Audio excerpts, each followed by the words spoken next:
Remember when a bunch of billionaires died and like the whole internet celebrated?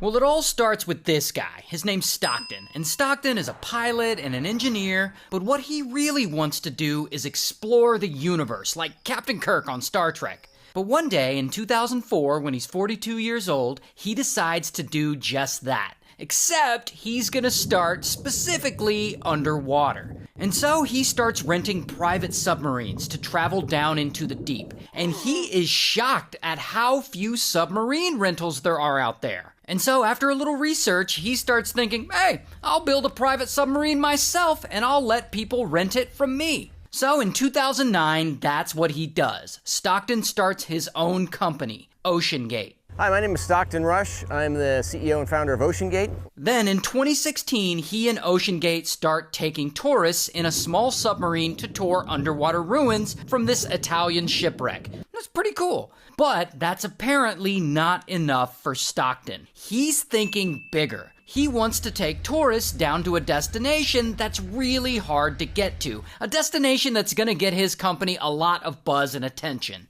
That destination, the wreckage of the Titanic.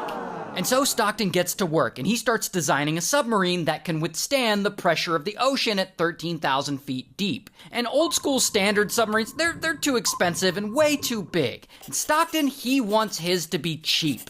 And so, boom, he starts building it. He apparently cuts some corners on the material he uses on it, and he adds a bunch of other pre-made parts so that OceanGate can save some money. And he also installs a Logitech video game controller to steer it. Now, he does get a lot of criticism for this, but I actually looked into it, and it's apparently not uncommon to use Logitech video game controllers to control certain parts of submarines. So he's not entirely crazy for installing one on his, apparently. Anyway, once it's built, he calls this new submarine Titan.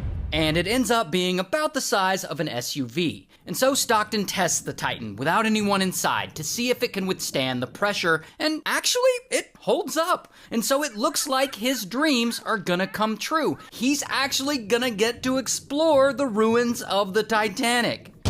Until... not everyone is on board with Stockton's Titanic submarine plans. Particularly this guy, David. And David is an employee at OceanGate. And so David looks at the Titan and he immediately sees some things that could ultimately turn into a leak. And so David lets it be known, and he brings all these serious safety concerns up in a meeting with all the bosses at OceanGate. He's like, this sub, it isn't strong enough. And he insists that they get